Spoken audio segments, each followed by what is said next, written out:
Meus queridos, amados irmãos, ovelhas que o Senhor Jesus comprou para si mesmo com o seu próprio sangue, vos saúdo com a graça e com a paz que vem da parte dele. Amém. Amados, abramos as nossas Bíblias em Gênesis 47. Livro do Gênesis, capítulo 47. Nós daremos continuidade à exposição que temos feito neste maravilhoso livro das Sagradas Escrituras, livro que nos ensina a viver o Evangelho do Senhor Jesus Cristo, a ser povo da aliança. E farei a leitura, meus queridos, de todo esse capítulo. Essa será também a porção que iremos expor nesta noite, nesta manhã, com a graça, contando com a graça do nosso Deus. Assim, então, eu peço que cada um acompanhe com a devida atenção e lembre-se, esta é a palavra do Senhor. Assim está escrito. Então veio José e disse a Faraó: Meu pai e meus irmãos, com seus gados, com seus rebanhos e seu gado, com tudo que tem, chegaram da terra de Canaã, e eis que estão na terra de Gósen. E tomou 5 dos seus irmãos e os apresentou a Faraó. Então perguntou Faraó aos irmãos de José: Qual é o vosso trabalho? Eles responderam: Os teus servos somos pastores de rebanho, tanto nós como os nossos pais. Disseram mais a Faraó: Viemos para habitar nesta terra, porque não há pasto para o rebanho dos teus servos, pois a fome é severa na terra de Canaã. Agora, pois, te rogamos, permitas habitem os teus servos na terra de Gósen. Então disse Faraó a José: Teu pai e teus irmãos vieram a ti. A terra do Egito está perante ti. No melhor da terra faze habitar teu pai e teus irmãos habitem na terra de Gósen. Se sabes haver entre eles homens capazes, põe-nos por chefes de gado que me pertence. Trouxe José a Jacó, seu pai, e o apresentou a Faraó. E Jacó abençoou a Faraó. Perguntou Faraó a Jacó: Quantos são os dias dos anos da tua vida? Jacó lhe respondeu: Os dias dos anos das minhas peregrinações são 130 anos. Poucos e maus foram os dias dos anos da minha vida, e não chegaram os dias dos anos da vida de meus pais, nos dias das suas peregrinações.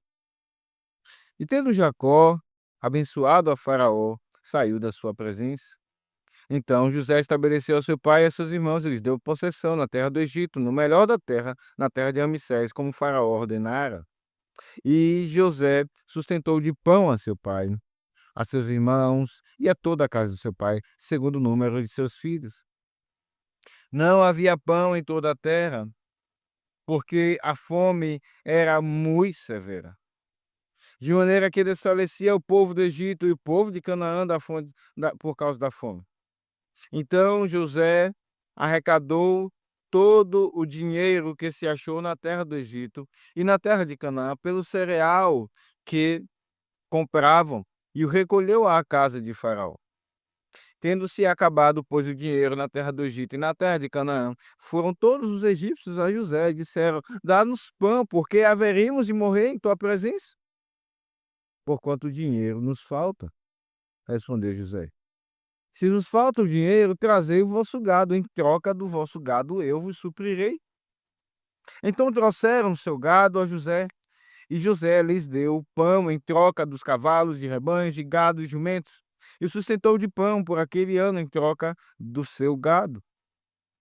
Findo aquele ano, foram a José no ano próximo e lhe disseram: Não ocultaremos a meu senhor que se acabou totalmente o dinheiro, e meu senhor já possui os animais. Nada mais nos resta diante de meu senhor, senão o nosso corpo e a nossa terra. Porque haveremos de perecer diante dos teus olhos, tanto nós como a nossa terra? compra-nos a nós e a nossa terra a troco de pão, e nós e a nossa terra seremos escravos de Faraó. Dá-nos semente para que vivamos e não morramos, e a terra não fique deserta. Assim comprou José toda a terra do Egito para Faraó, porque os egípcios venderam cada um seu campo, porquanto a fome era extrema sobre eles. E a terra passou a ser de Faraó. Quanto ao povo, ele o escravizou de uma a outra extremidade da terra do Egito. Somente a terra dos sacerdotes não a comprou ele, pois os sacerdotes tinham porção de Faraó, e eles comiam a sua porção que Faraó lhes tinha dado, por isso não venderam a sua terra. Então disse José ao povo: Eis que hoje vos comprei a vós outros e a vossa terra para Faraó. Aí tem semente, semeai a terra. Das colheitas darei o quinto a Faraó, e as 4 partes serão vossas, para a semente do campo e para vosso mantimento e dos que estão em vossas casas, e para que comam as vossas crianças. Responderam eles: A vida nos tem dado, achemos mercê perante meu senhor, e seremos escravos de Faraó. E José estabeleceu por lei, até o dia de hoje, que na terra do Egito tirasse Faraó o quinto. Só a terra dos sacerdotes não ficou sendo de Faraó. Assim habitou Israel na terra do Egito, na terra de Gósen. Nela tomaram possessão e foram fecundos, e muitos se multiplicaram. E Jacó viveu na terra do Egito 17 anos, de sorte que os dias de Jacó, os anos da sua vida, foram 147. Aproximando-se, pois, o tempo da morte de Israel, chamou a José seu filho e lhe disse: Se agora achei mercê à tua presença, rogo-te que ponhas a mão debaixo da minha coxa e uses comigo de beneficência e de verdade. Rogo-te que me não enterres no Egito. Porém, eu jaza com meus pais, por isso me levarás do Egito e me enterrarás no lugar da sepultura deles. Respondeu José: Farei segundo a tua palavra. Então lhe disse Jacó: Jura-me. E ele jurou-lhe. Israel se inclinou sobre a cabeceira da cama. Amém. Oremos, irmãos. Mais uma vez, bondoso Deus, pedimos mais uma vez a tua graça. Senhor, certamente essa narrativa é uma narrativa cheia, ó Deus, da tua providência, cheia de ensinamentos profundos para o teu povo, povo da aliança, cheias, ó Deus, tanto do mais puro ensino quanto da mais pura conduta. Nós rogamos, ó Pai, que o Senhor nos ensine, a nós, aos nossos filhos, a todos que estão aqui. Rogamos, ó Deus, que o Senhor alcance aqueles que estiverem aqui, porventura, sem a esperança de Jacó. Muito clara nesse texto. Rogamos, ó Pai, que o Senhor também abençoe, sim, que tu abençoes os nossos governantes, que tu tenhas misericórdia deles, ó Pai, desde o nosso presidente até aos demais que têm algum cargo de poder civil nesta sociedade brasileira. Rogamos que tu tenhas compaixão deles, ó Deus, sim, que tu tenhas compaixão deles, dando-lhe sabedoria para governar, para exercer o seu cargo, a sua função, seja qual for,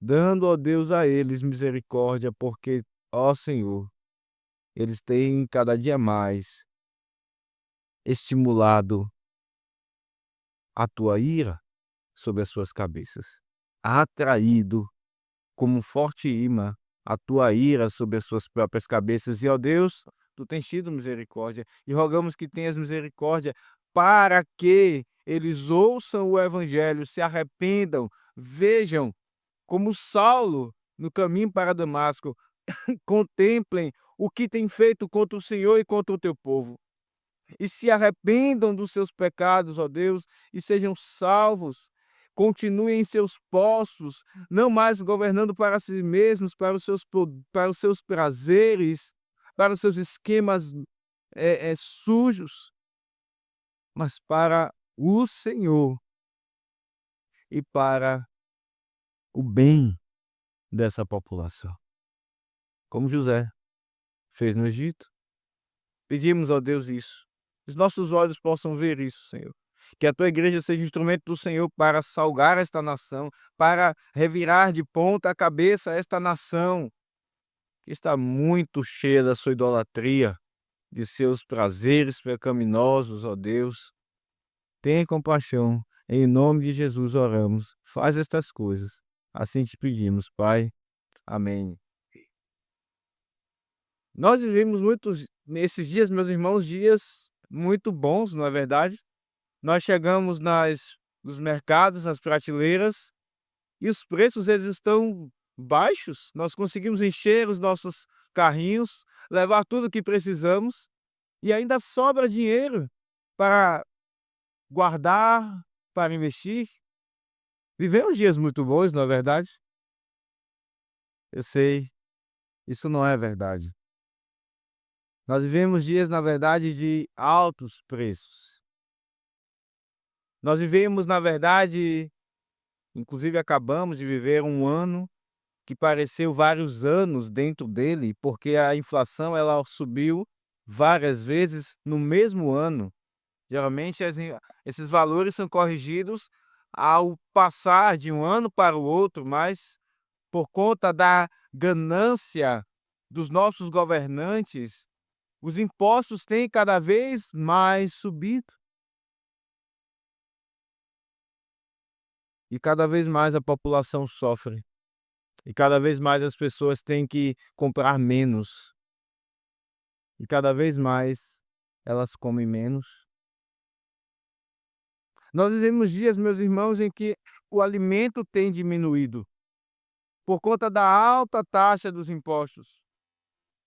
E nesses dias, qual tem sido a esperança do seu coração? Tem sido que assuma um governante, inclusive o ano que vem nós teremos eleições presidenciais. Já vimos aí algumas movimentações, na verdade desde antes, mas agora cada vez mais nós veremos. A esperança do teu coração seja que então saiam os governantes que estão aí, para que venha aí alguém justo, alguém que baixe os impostos, como já aconteceu até alguns anos atrás, com o governante anterior. E então nós vivamos aqui nesta terra dias tranquilos, dias de segurança. É esta apenas a sua esperança? Porque sabemos que esta é a esperança daquele que não tem Jesus Cristo. Viver os céus aqui, sem Jesus. Os céus sem Deus. Novos céus e nova terra, sem as consequências do pecado, com pecado e sem Deus. Essa é a esperança daquele que não tem Cristo. E a sua hoje, se você está aqui sem Jesus Cristo. Mas a tua, que serve a Cristo, qual tem sido? Meus irmãos, esse texto nos ensina e nos estimula a ter a esperança de Jacó, e nós veremos ela aqui. Esse texto nos mostra a bênção de Deus em dias de crise financeira no Egito, fome severa, como de fato Deus revelou a José, a Faraó por sonho, e na verdade José teve que interpretar esse sonho, porque Faraó não temia ao Senhor, não entendia essas coisas. E então Deus revelou que haveriam 7 anos de grande fartura e abundância, 7 anos de grande fome e crise. E aqui estamos então diante dessa fase. Esses são os 7 anos de grande fome. Por isso, vez por outra, quando lemos esses versículos, se repete o refrão: e a fome era severa, e a fome era grave. É a forma que o Espírito Santo, o autor de toda a Escritura tem de nos mostrar que não era qualquer fome. Não eram quaisquer limitações. Era muito difícil. E nesses dias, meus irmãos, de crise financeira, nós vemos que Deus está abençoando a todos que estão ali no Egito. A todos ele abençoa com alimento, mas somente o seu povo ele abençoa com a promessa do descanso. Esse é o ensino principal desse texto. Em dias de crise financeira, Deus abençoa a todos com alimento, mas somente o seu povo com a promessa do descanso. Aqui nós vemos dias de muito aperto financeiro. Vemos as pessoas vendendo as suas coisas para poderem comer. São dias de grande crise financeira. E aqui nós vemos que Deus está abençoando com a sua graça, o seu sol que brilha sobre todos, como dizem Atos. Ele está abençoando a todos com alimento, mas ele faz uma distinção, meus irmãos. Ele abençoa apenas ao seu povo com a promessa do descanso. Nós veremos esse sermão sobre 3 pontos. Em primeiro lugar, Deus abençoa o seu povo com alimento. Em segundo lugar, Deus abençoa a todos com alimento. Em terceiro, ou melhor, Deus abençoa o mundo com alimento. E em terceiro e último lugar, Deus abençoa o seu povo com a promessa do descanso. Deus está abençoando aqui. Ele é o Deus, ele é o Pai da eternidade, ele é o Pai das luzes. É dele que vem toda a boa dádiva e todo o dom perfeito. E aqui nós vemos ele abençoando. Ele abençoa em primeiro lugar o seu povo com alimento. Ele abençoa em segundo lugar o mundo com alimento. O mundo idólatra daqueles dias com alimento. É ele mesmo quem abençoa. Em terceiro e último lugar, ele abençoa o seu povo com a promessa do descanso. Volte seus olhos então para o texto. Nós veremos aqui as 3 partes. Em primeiro lugar, que Deus abençoa o seu povo com alimento. Nós olhamos, irmãos, para esse texto e vemos que José recebe seu pai, juntamente com o restante da sua parentela. Vimos que no último sermão, que pregamos Gênesis 46, José então dá uma instrução à sua parentela, dizendo: digam a Faraó, eu irei a ele e direi que vocês chegaram, e quando então vocês estiverem com ele, ele irá perguntar: qual é o vosso trabalho? Respondam: nós, os teus servos, somos pastores de gado, de rebanho. E é exatamente isso que acontece aqui nos inícios, no capítulo, no início do capítulo. José vai até Faraó, então dá a notícia, traz alguns irmãos, 5 irmãos, e o que Faraó pergunta a eles: qual é o vosso trabalho? José já estava trabalhando com aquele homem já há um bom tempo, então José sabia como as coisas funcionavam, por isso ele já tinha dado a instrução a seus irmãos. Então vem a resposta daqueles irmãos, já combinada, já acertada entre eles: nós, os teus servos, somos pastores de rebanho. Pastores de rebanho. E, porém, eles dizem algo mais. Estava combinado que eles dissessem: nós somos pastores de rebanho. E ponto. Mas eles estendem a conversa e dizem: viemos para habitar nesta terra, no verso 4, porque não há pasto para o rebanho de teus servos, pois a fome é severa na terra de Canaã. Agora, pois, te rogamos, permitas, habitem os teus servos na terra de Gósen. Esses homens são atrevidos, porque vêm de fora para a terra dos outros e já querem escolher o local onde querem morar. Mas eles não estão falando com qualquer um. Eles estão falando com o faraó, aquele que era a maior autoridade naquela terra. Como então eles estão se arriscando dessa forma? Como eles querem escolher onde querem morar? Eles vão além daquilo que haviam acordado com José. E Faraó, meus irmãos, poderia despedi-los na mesma hora. Ele poderia dizer: vocês são muito aproveitadores, voltem para a terra de vocês, lá deve ser melhor. Faraó poderia, inclusive, mandar que eles fossem presos. Lembre-se, José é como aqui, o primeiro-ministro do Egito, mas Faraó ainda continua acima dele. Mas o que acontece não é nada disso. A misericórdia da parte de um homem idólatra, de um homem ímpio e que não teme a Deus. Por causa de José. José aqui é uma peça-chave. E veja então as palavras de misericórdia, o espaço que José tinha com este homem. A conduta de José era ilibada, a conduta de José era santa, era reta. A reputação de José naquele lugar era uma reputação irrepreensível. Não só pela sua moralidade, mas também pelo seu trabalho. Era um homem muito zeloso no seu trabalho, um homem que cuidava das coisas, cuidava de toda a terra do Egito. O seu plano estava dando certo e isso estava sendo visto por todos. E com isso José ganha espaço com este homem, ele ganha o gosto de Faraó.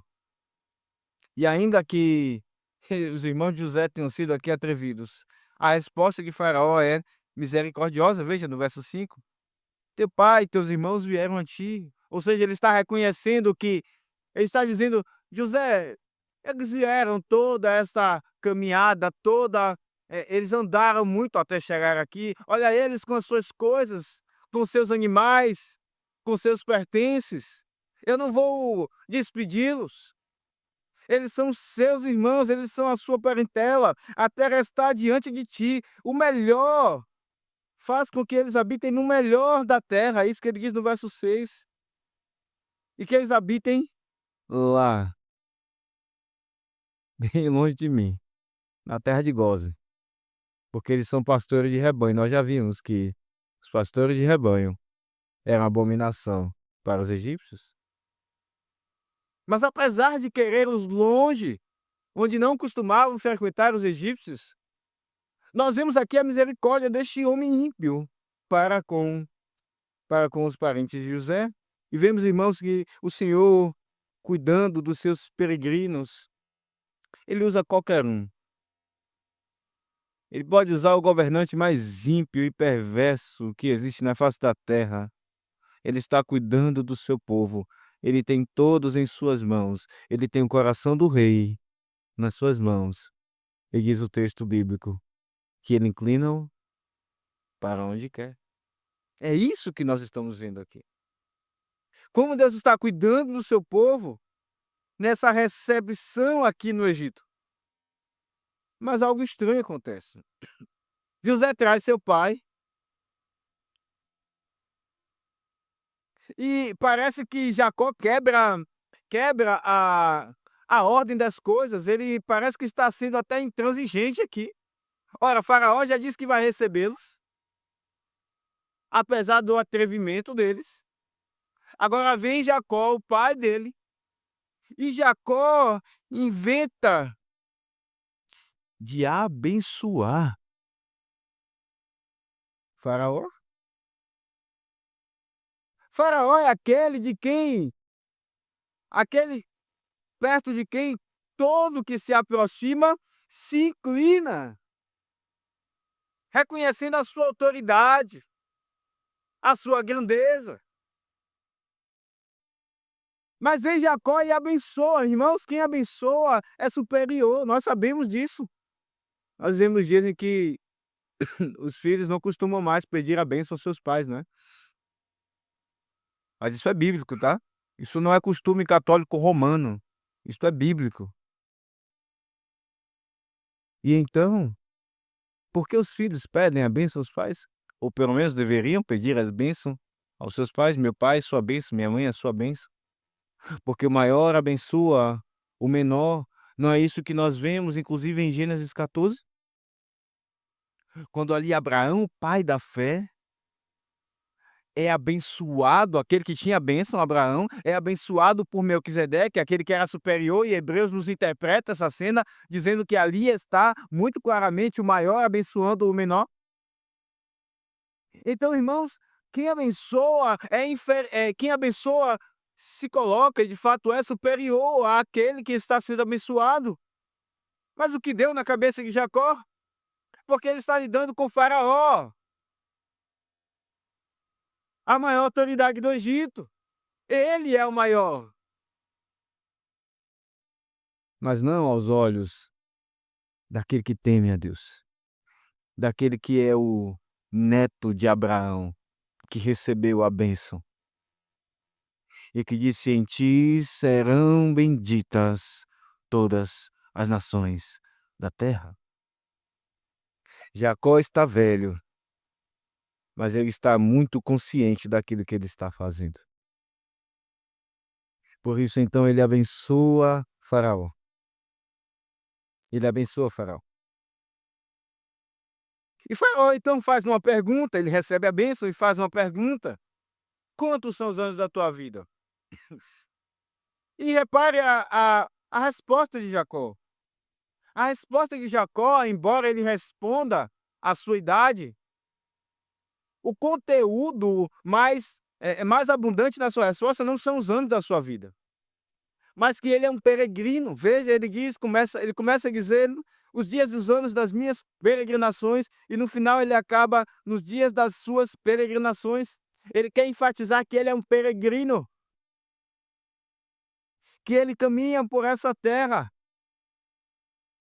como um nômade. Ele é um peregrino, assim como seus pais anteriormente eram também peregrinos.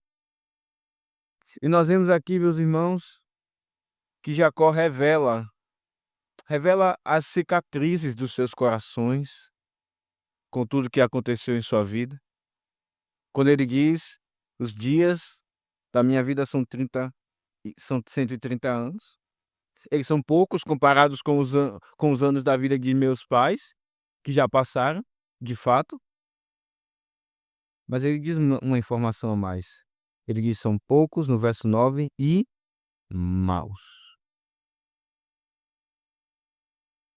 Um homem que, de fato, desde cedo, peregrina pela terra e está envolvido em muitos problemas. Começou com seu irmão, na verdade, começou no ventre, brigando com seu irmão. Depois ele sai de casa naquela confusão com Esaú querendo matá-lo. Depois ele vai para a casa de Labão, e ali nós sabemos a história, é enganado, ele passa 20 anos, porque foi enganado pelo seu próprio sogro. Depois do engano do casamento, ele é enganado também no seu trabalho. Mas dá um basta em tudo isso, porque ele percebia que não produzia para a sua própria casa, sai dali, volta para a terra onde Deus havia mandado ele. E há uma confusão na família de Jacó. E nós sabemos que Deus havia prometido isso. Aquele que casasse com mais de uma mulher teria problemas. E Jacó tem problemas na sua família, seus irmãos brigam, competem, e é por isso que José é vendido para o Egito. Sim, há muitos problemas na vida deste homem, há muitas cicatrizes no seu coração. Mas Jacó não deixa de esconder uma informação maravilhosa, irmãos. Ele é um peregrino, ele abençoa aquele que diz: os meus dias são maus. Ele abençoa Faraó. Ele sabe que apesar de todos esses problemas, ele tem a bênção de Deus sobre a sua vida. Onde quer que ele pise, ele é abençoado por Deus. Ele herda a bênção que Deus prometeu a Abraão. E aqui nós vemos então que José instala seu pai e seus irmãos e dá pão no verso 12. E José sustentou de pão a seu pai, a seus irmãos e a toda a casa de seu pai, segundo o número de seus filhos. José aqui é uma figura daquele que não apenas nos alimenta até hoje, mas ele mesmo é o pão de Deus que desceu do céu e que dá liberalmente. Aquele mesmo que pegou o pão, aquele mesmo que pegou o peixe e partiu e multiplicou, alimentando famintos. Aqui nós vemos aquele que é muito maior do que José, o Senhor Jesus Cristo. É Ele que alimenta o seu povo, é Ele que alimenta os nossos filhos. Cada filho que nós temos neste mundo, é Ele que alimenta a nós. E não só com pão físico, irmãos. Nem só de pão viverá o homem, mas de toda a palavra que sai da boca de Deus. E Ele é o próprio Verbo de Deus encarnado. E nós sabemos como Ele alimenta as nossas vidas. José aqui espelha o Senhor Jesus Cristo. Nós sabemos disso. Deus abençoa o seu povo com pão, com alimento. É isso que vemos aqui em primeiro lugar. Mas em segundo lugar, nós vemos aqui que Deus abençoa todos com alimento. Ou melhor, o mundo com alimento. Mais uma vez, irmãos, nós vemos esse refrão se repetindo. A fome era muito severa. Não havia pão naquela terra. E então o povo começa a sentir cada vez mais a sua barriga doer de fome. E vai até José, porque Faraó já tinha dito isso, vocês vão até José, ele irá resolver. Ele tem tudo, os celeiros. Eles vão até José. E então eles gastam seu dinheiro, mas o dinheiro acaba, e nós sabemos disso. Nós sabemos que, seja quanto for que tenhamos, o dinheiro acaba. O dinheiro todo acaba. Eles voltam até José, dizendo, já não temos mais dinheiro. E José então diz, tragam o vosso gado em troca do gado, em troca do vosso gado, no verso 16, eu vos suprirei. Mas acaba o gado. E eles chegam até José e diz, não ocultaremos, no verso 18, a meu senhor, que se acabou totalmente o dinheiro. E o meu senhor também já possui os gados. Nada mais nos resta, senão nosso corpo e a nossa terra. E então, o que vemos? Eles mesmos se propõem a dizer, compra-nos a nós e a nossa terra a troco de pão. E nós e a nossa terra seremos escravos de Faraó. Dá-nos semente para que vivamos e não morramos e a terra não fique deserta. Irmãos, acontece que a escravidão que aconteceu aqui no nosso país e em muitos outros lugares do mundo nos atrapalha para entender esse texto. A Bíblia, ela é a favor, ou melhor, ela reconhece a escravidão. Isso é uma verdade que tem que ser dita, embora ela traga muitos problemas na mente de muita gente hoje. A Bíblia é a favor da escravidão. Porém, o que acontece é que ela não é a favor da escravidão praticada em nosso país. Uma escravidão pecaminosa, uma escravidão perversa, uma escravidão maligna.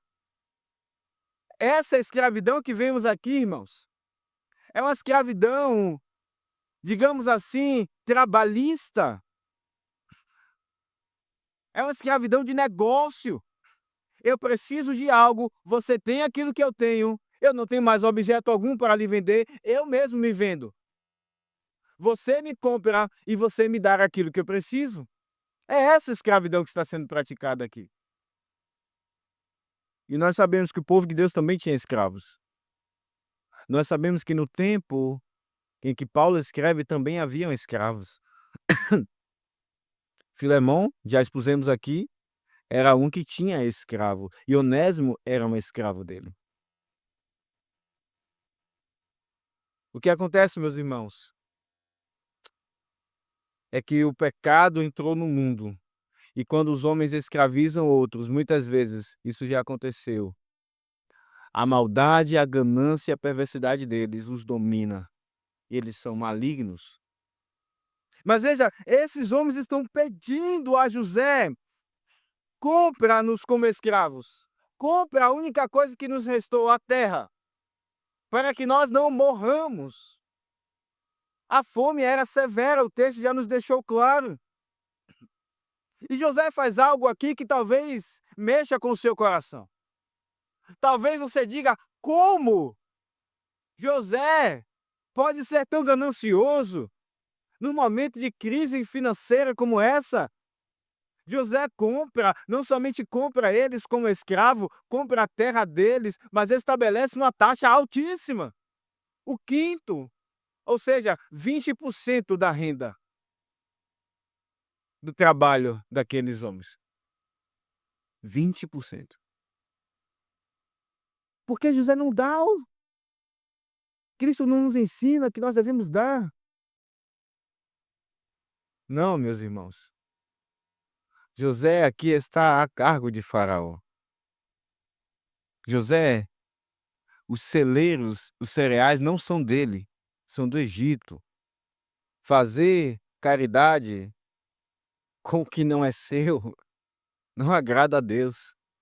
José não pode dar esses cereais. Não pertencem a ele.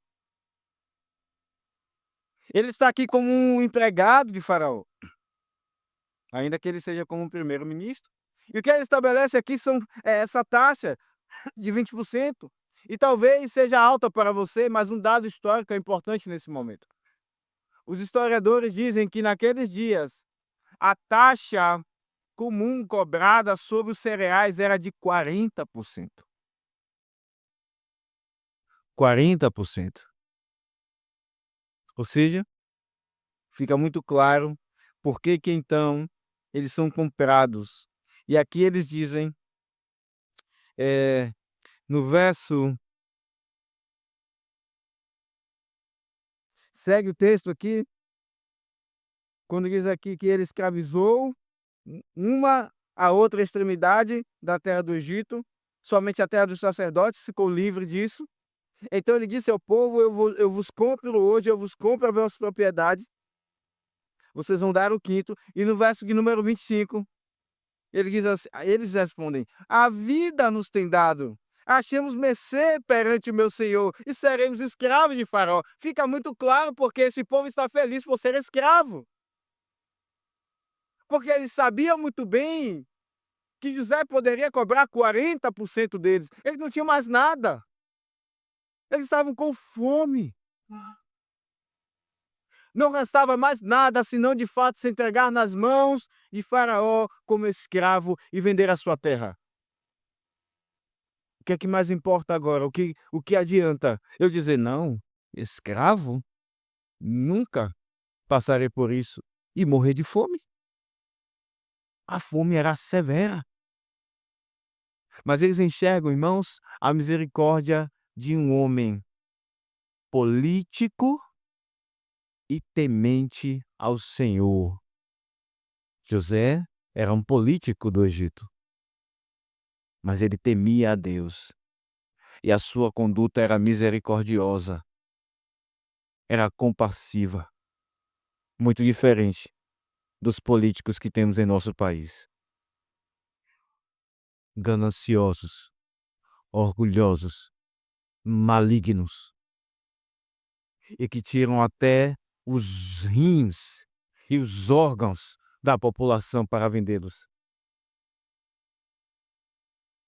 José está aqui mostrando a sua fé, a compaixão a que ele recebeu de Deus mesmo, que o alcançou.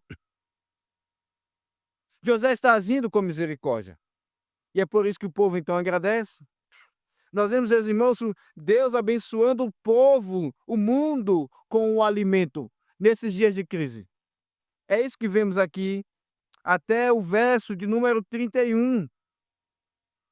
Aliás, até o verso aqui, onde no verso 26. E ao final, passando para o nosso terceiro e último ponto, nós vemos como Deus abençoa o seu povo com a promessa do descanso. Nós vimos como Deus abençoa o seu povo com alimento. Ele é aquele que abençoa neste povo, nesse texto. Nós vimos agora, em segundo lugar, como Deus abençoa o mundo com o alimento, nesses dias de crise financeira. E agora, em verso 27 ao verso 31, nós vemos que Deus abençoa o seu povo com a promessa. Veja, diz o texto que Israel habita na terra de Gósen, na terra do Egito, ali em Gósen. E diz o texto, irmãos, que eles foram fecundos e se multiplicaram. Eles recebem a bênção de Deus em dias de crise financeira. Eles não impedem o ventre das mulheres de engravidar. Eles são fecundos. Homens de fé. Claro, essa não é uma fé irresponsável. Eles estavam vendo que Deus estava abençoando-os. E então as mulheres engravidam. E eles então são fecundos. E diz o texto que não apenas eles têm filhos. Mas no verso 27 diz, eles se multiplicaram, muitos se multiplicaram. Muitos se multiplicaram. E Jacó, então, percebe que o final da sua vida está chegando. Ele chama José e ele diz, então, José, jure que você não me deixará aqui nessa terra do Egito. Mas você me levará para onde meus pais foram enterrados, a terra da promessa. Meus irmãos, como este homem está vivendo pela fé. Porque está vendo que, apesar de a fome ser severa na terra, Deus estava prosperando o seu povo, fazendo-os crescer em fecundidade. Eles tinham alimento. Mas o coração de José não está nesse lugar. Este é o Egito. Esse é o mundo idólatra. O coração de José não está no alimento. O coração de José não está em ver seus filhos comendo. O coração de José está na terra do descanso, na promessa que Deus, aliás, de Jacó, na promessa que Deus entregou a ele. E então ele chama o seu filho e diz, jure que você não me deixará no Egito. Nós vemos, irmãos, que Deus está abençoando o seu povo com a promessa do descanso. Era lá que estava o descanso do coração de Jacó. Era lá que ele queria repousar, e não no Egito. Ainda resta, irmãos, um repouso, não só para Jacó, mas para nós. Abra sua Bíblia lá em Hebreus, capítulo 4. Hebreus, capítulo 4, versos 8 a 10.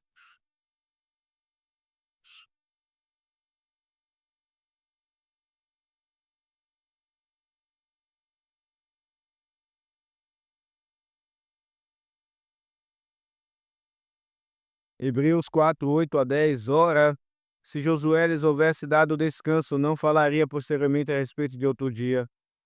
Portanto, resta um repouso ou um descanso sabático para o povo de Deus, porque aquele que entrou no descanso de Deus, também ele mesmo descansou de suas obras como Deus das suas. E o verso 11 então diz, esforcemo-nos, pois, por entrar naquele descanso, a fim de que ninguém caia, segundo o mesmo exemplo de desobediência. Ainda resta um descanso. A promessa da terra ainda está em vigência. A promessa de um lugar perfeito, sem injustiça, de paz, de segurança, sem sofrimento, ela ainda continua sobre nós. Não é aqui. Pode vir qualquer governante que for, até José de novo. Não é esta a terra onde havemos de descansar. Cristo disse: eu vou preparar lugar para vocês, e tendo feito isso, eu voltarei. É por isso, irmãos, que Jacó não quer ficar no Egito, mesmo vendo tudo que eles têm, que eles precisam. O seu coração está lá na terra, não meramente na terra do Oriente Médio, mas Jacó descansava na Nova Jerusalém, na Nova Canaã. Meus irmãos, que texto que nos ensina tantas lições. Nós vemos que Deus abençoa aqui, Deus abençoa o seu povo com alimento, Deus abençoa o mundo com o alimento, e Deus abençoa o seu povo com a promessa do descanso. As quais aplicações nós temos para as nossas vidas hoje? Eu quero aqui dizer algumas. Em primeiro lugar, você que está aqui hoje não faz parte da igreja. Desista de esperar que haverá um dia, tempos, em que as coisas sejam melhores. Tão melhores, e que você possa viver em paz, consumada. Esses dias nunca chegarão aqui. Nunca. Mas essa é uma terra de sofrimentos. Esse é o mundo amaldiçoado. E tudo isso começou lá no Éden. Não. Não pense, não faça planos em ter um trabalho, não faça contas. Quanto você precisa ganhar para suplantar os impostos e ter a vida que você quer? Você nunca terá. É engano. É engano. Só em Cristo você será feliz. E essa felicidade começa aqui, ainda que nós tenhamos os governantes que estão sobre nós hoje. Sim, sofremos. Mas ela já começa aqui, porque essa felicidade vem de uma pessoa e ela vive eternamente. A nossa felicidade é Jesus Cristo. E não há governante algum, não há o nosso presidente, nem mesmo Hitler, que possa matá-lo. Ele já morreu, mas agora ele vive eternamente. Por isso, meu querido, minha querida, se entregue a Cristo. Ele é a esperança verdadeira e não há outra. Essa é a primeira aplicação. Hum. A segunda aplicação, meus irmãos, é a seguinte: nós vivemos momentos de grandes impostos, e a cada vez que nós abrimos os dispositivos, computador, celular, nós vimos que mais impostos estão sendo criados.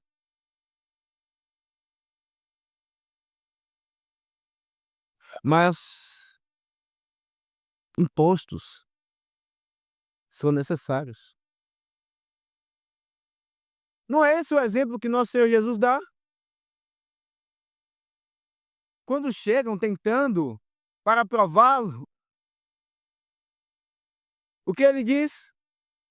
Qual é o desenho que tem nessa moeda? É o de César. Dê a César o que é de César. Impostos são necessários para manter a máquina do Estado. Impostos são necessários. E, meus irmãos, a grande verdade é que muitas vezes nós não queremos dar impostos nenhum ao governo. Isso mostra, às vezes, os nossos corações querendo acumular. Acumular aquilo que vai enferrujar, que vai quebrar. Impostos são necessários. Mas assim como impostos devem ser dados a César, as nossas vidas completamente devem ser entregues a Deus todo dia. Foi isso que o Senhor Jesus quis dizer àqueles homens. Quando ele disse: "Dê a César o que é de César, mas entregue a Deus o que é de Deus". O de Deus é tudo. Cada dia, cada dia Deus nos chama, independente dos impostos. Cada dia Ele nos chama para entregar a Ele aquilo que é dele. Então acalmemos os nossos corações. Sim, é difícil, cada dia é uma luta com essas notícias que vêm. Não sabemos o que é que vem por aí. Cada dia é um imposto novo. Mas acalmemos os nossos corações, sendo consolados pela promessa do descanso. Ele irá fazer repousar os nossos corpos.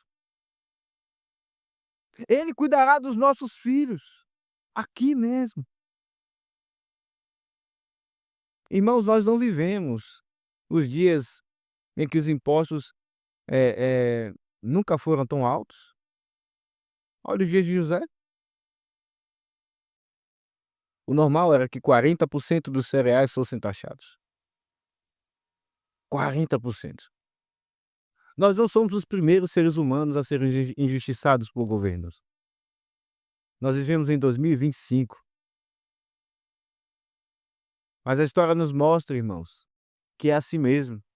Esse mundo está entregue ao pecado. Ele está sendo redimido. E será quando Cristo voltar de forma consumada?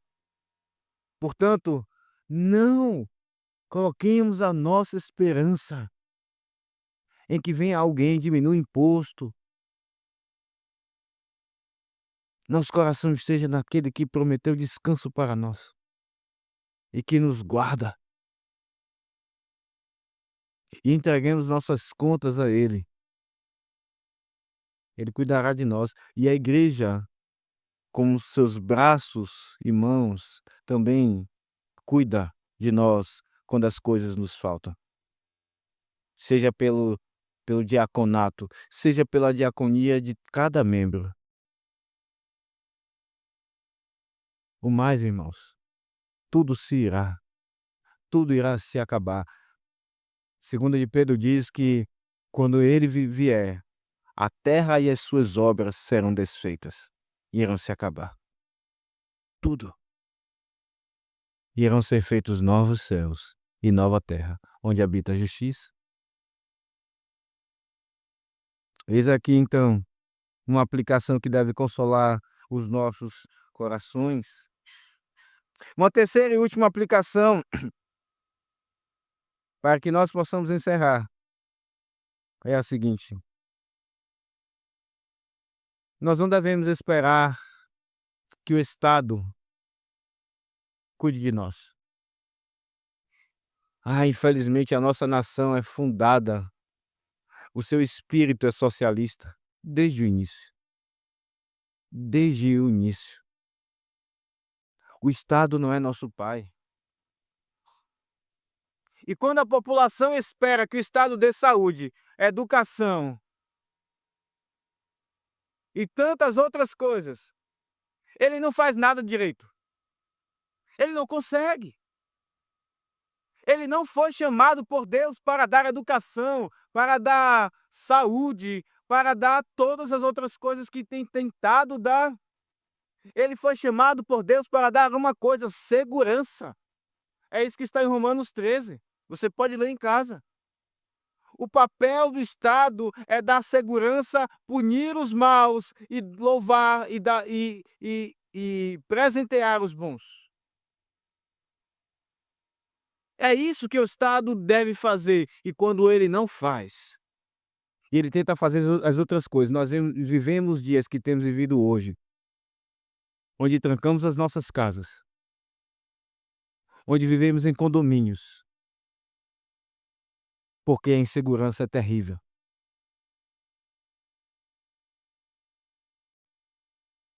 E há crentes que ainda pensam que o Estado tem que dar saúde, que o Estado tem que dar educação, pesquisam o plano, as promessas dos candidatos e veem Ah, esse é um bom candidato, porque ele vai prometer aumentar a escola, fazer UBS e hospital. Não, irmãos.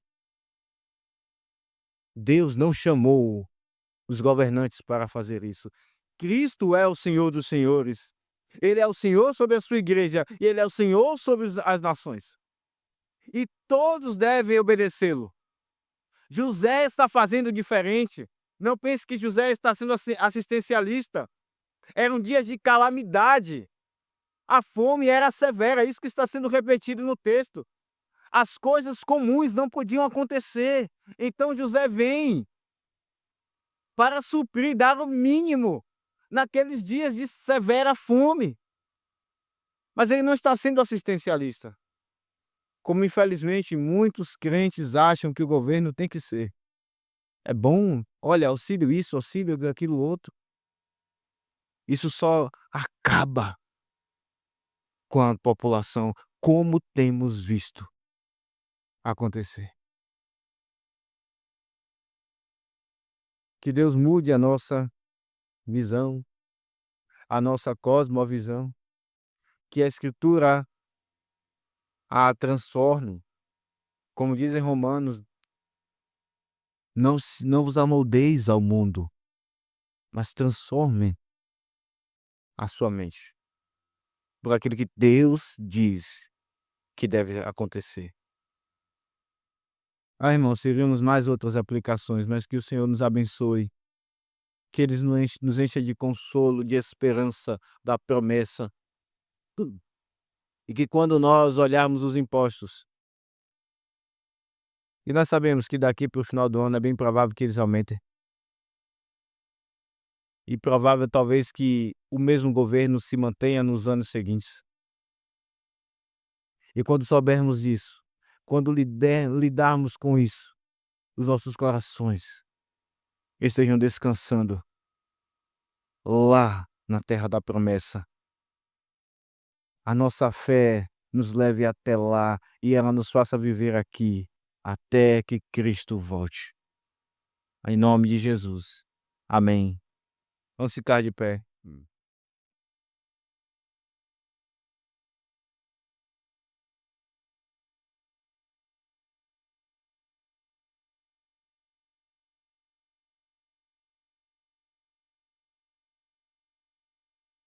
Oremos, irmãos. Senhor Deus, nós te agradecemos pela tua palavra.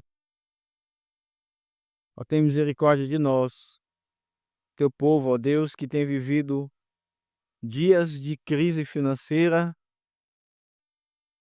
não iguais àquelas que se viviam ali nos dias de José, mas temos também passado crises onde as coisas sobem muito de preço, Senhor. A moeda está cada vez mais desvalorizada. O alimento está cada vez mais diminuindo nas mesas. A qualidade dos alimentos diminui cada vez mais. Mas, ó Senhor, os nossos corações não estejam nisso. Perdoa-nos quando nós perdemos a paz com essas coisas. Perdoa-nos porque mostramos para o Senhor o quanto ainda os nossos corações estão apegados a esse mundo. Que esse seja o dia, ó Deus, em que enchemos os nossos corações da esperança da nova Jerusalém, da esperança do descanso. Nós estamos aqui proclamando isso, que haverá um dia eterno, o dia do Senhor eterno, que nunca se acabará. A paz e alegria consumadas, descanso consumado. Que o Senhor, ó Deus, nos anime neste dia e salve aqueles que estão aqui sem Cristo. Em nome de Jesus. Amém.